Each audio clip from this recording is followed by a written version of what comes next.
भारतीय रेल सबसे ज्यादा नौकरी देने वाली संस्था। 403 तरह के कर्मचारी काम करते हैं भारतीय रेल में। पहले रेल का एक सेपरेट बजट आता था, आजकल वो नहीं आ रहा है सेपरेट बजट, आम बजट में ही रेलवे को जोड़ दिया गया है। सबसे ज्यादा नौकरी देती है, लेकिन अभी आप देख रहे होंगे निजीकरण का दौर चल रहा है और हाल फिलहाल ट्रेन एक्सीडेंट्स की संख्या में वृद्धि हुई है। इसका क्या रिश्ता निजीकरण से है, क्या है मसला?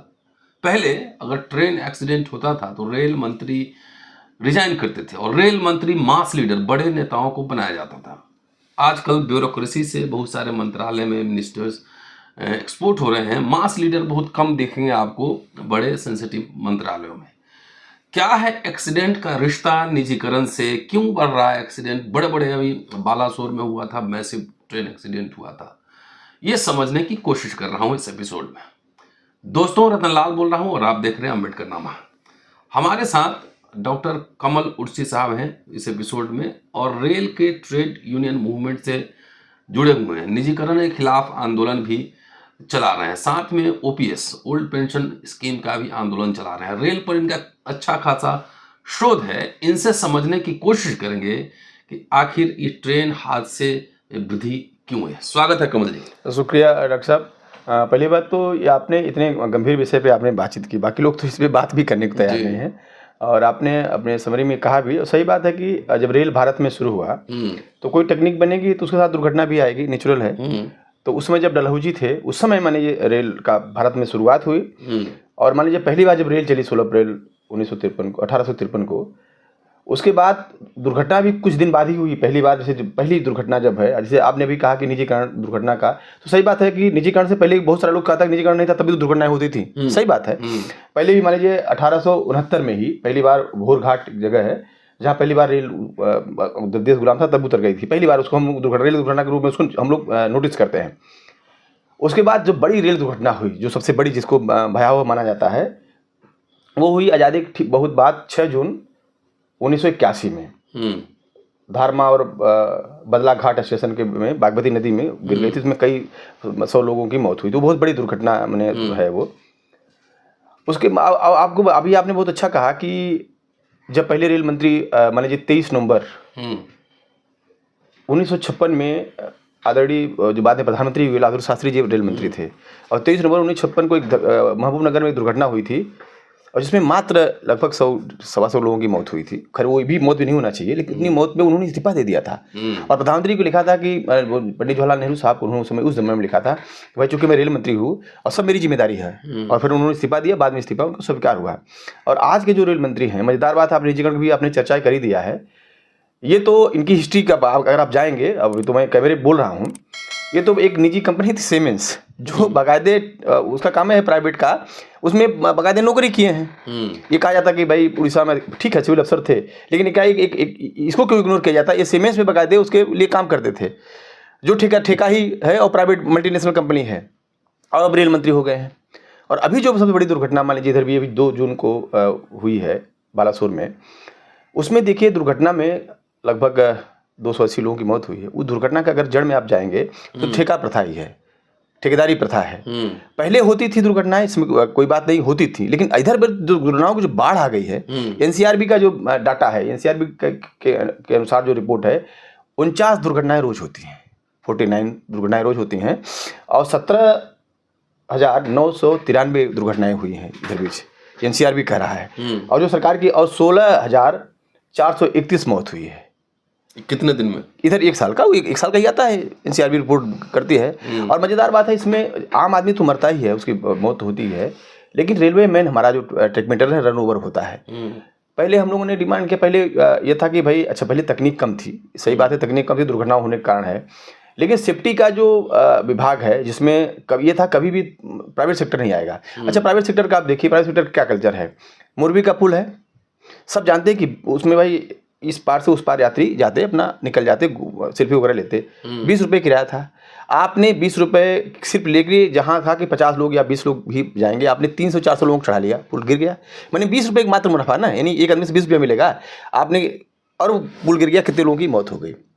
दूसरा आपने बालासोर में दुर्घटना में आप देखिए, जब बालासोर में दुर्घटना होती है तो एयर जो फ्लाइट के जो किराए थे वो जो 4 से 5 हज़ार थे, अचानक 50 से 60 हज़ार हो गए।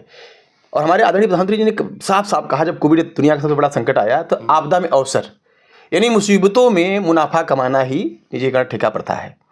एक बड़ी आम बात कही जाती है कि भाई जो सरकारी कर्मचारी पे ज़्यादा पैसा देना पड़ता है, सरकारी कर्मचारी को ज़्यादा सुविधा देनी पड़ती है, इसलिए ठेके पे हम काम कराते हैं। टोटल झूठ है, फ्रॉड है। अब मैं आपको उदाहरण दूं कि रेलवे में जो ट्रेन होता है उसमें 1 किलोमीटर 2 किलोमीटर का मानक, उसका ही मेन उसका मानक होता है। अब मान लीजिए 2 गैंग जो बनता है उसमें 2 इंजीनियर हुआ, 5-7 टू 8 मैंने ट्रैक मेंटेनर हुआ। ट्रैक मेंटेनर की तनख्वाह से 30,000 40,000 है, मान लीजिए 1,000 रुपये मोटा मोटा एक दिन का हुआ।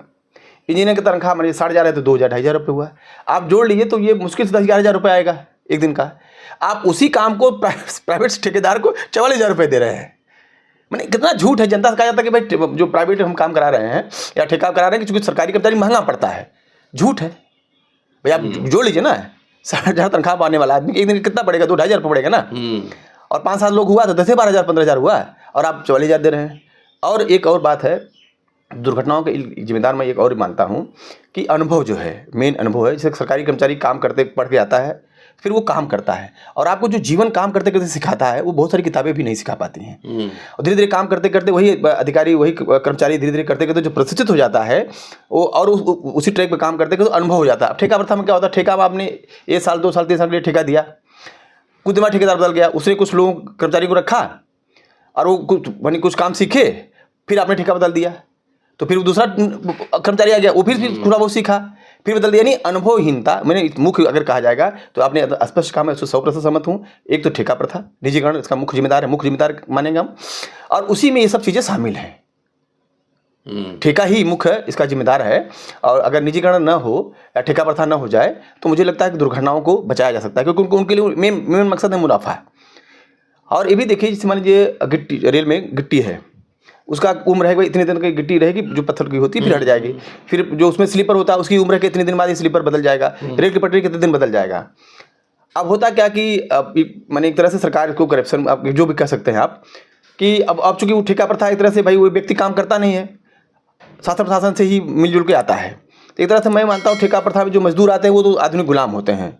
हम भी मानते हैं कि ठेका प्रथा आधुनिक गुलामी एक तरह से, यानी फिर से आज़ादी के बाद जो हम लोग नागरिक बने थे वो नागरिकता का खत्म करते, फिर से राजा प्रजा, यानी कुछ लोगों को अमीर बना देना। अभी ठेकेदार करता क्या है, कुछ तो नहीं करता ना, वो मैनेज करता है ना।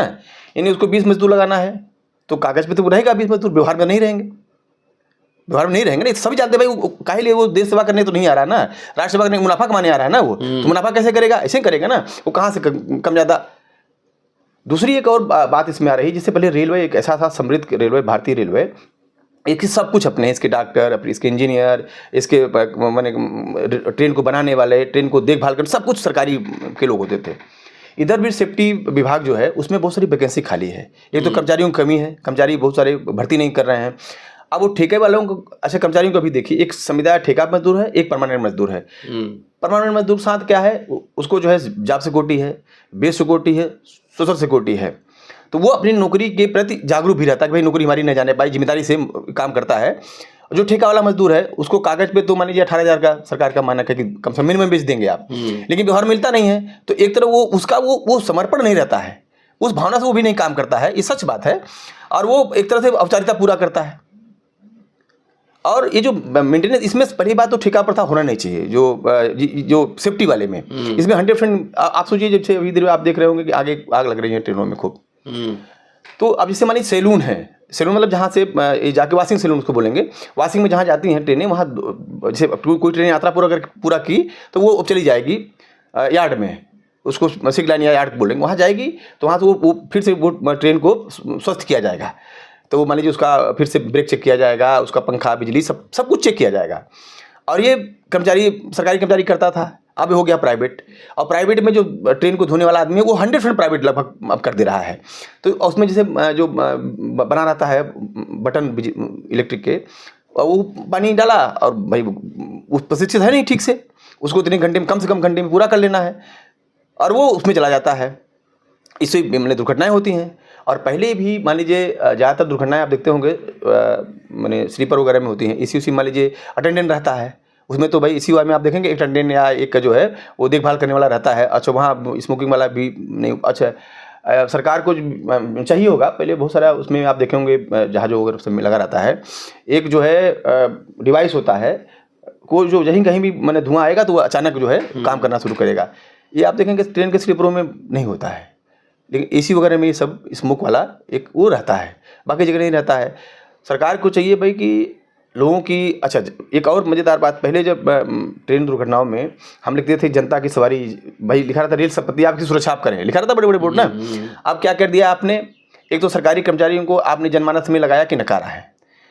अभी हाल फिलहाल में जहाँ ये बन हुआ है अलीगढ़ के पास, एक बार एक महिला खेत में बनी जा रही थी, देखिए पटरी लेके पटरी टूटी हुई है, उन्होंने तुरंत अपने साड़ी को रिकाव किया लाल।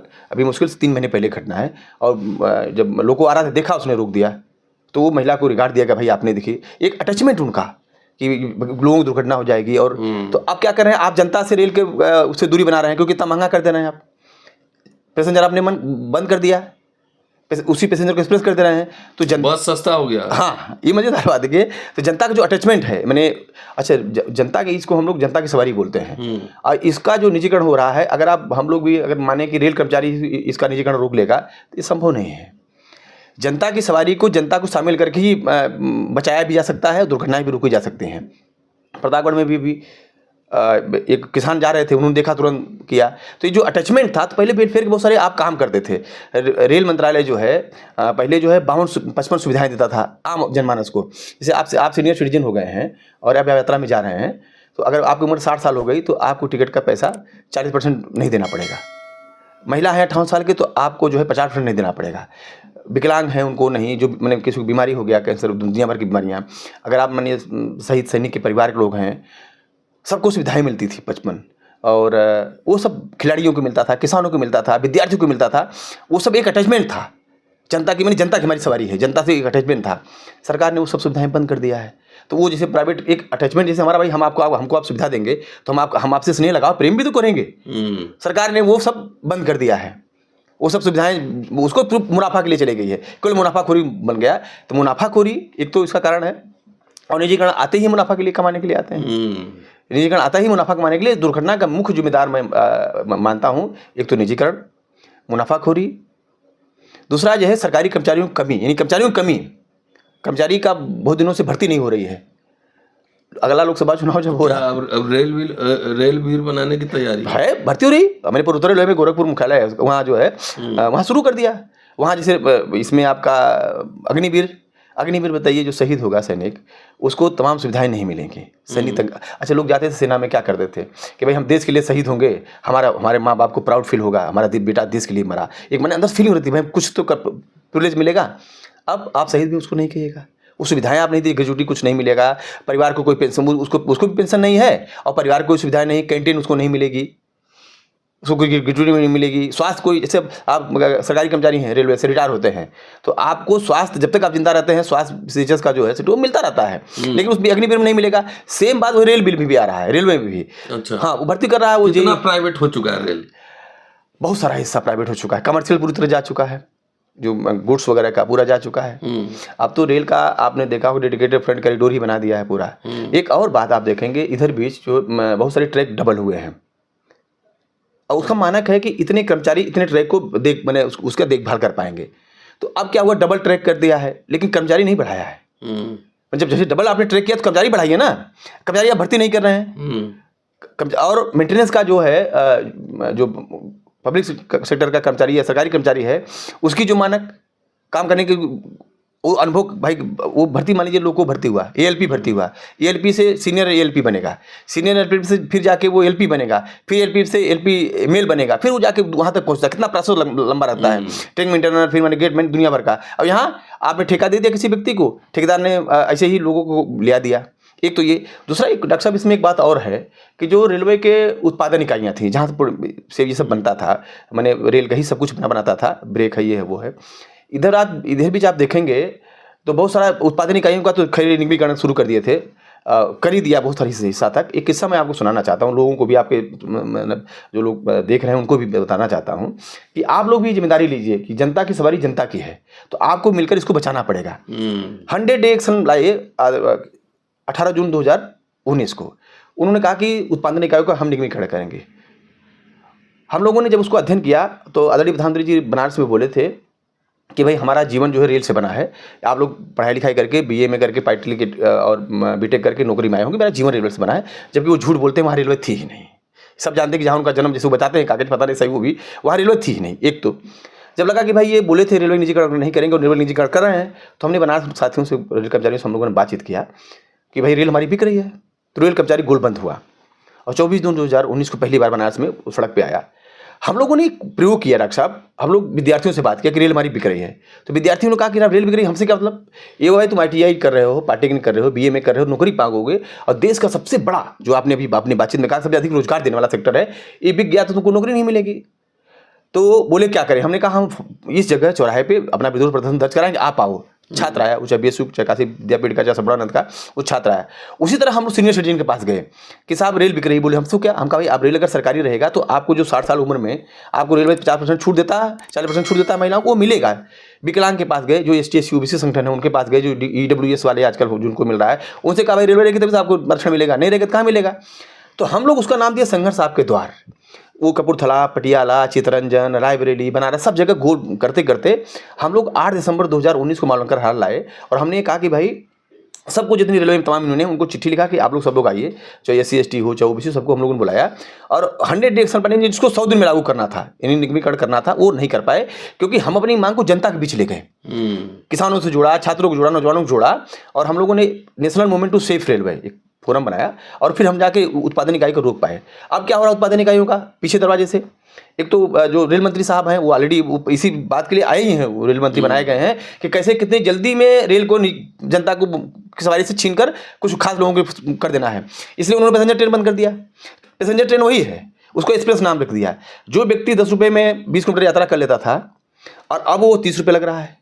दूसरी बात, ये जनता की सवारी इसलिए भी है डॉक्टर साहब, मैं इसमें आपकी बात कंटिन्यू कर रहा हूँ कि मान लीजिए आप दिल्ली से इलाहाबाद यात्रा करते हैं ट्रेन से और बस से करते हैं। बस का किराया आप देख लीजिए, ट्रेन का किराया अभी तक जो था, तो मान लीजिए उल्टा कर रहे हैं, ये सस्ता था।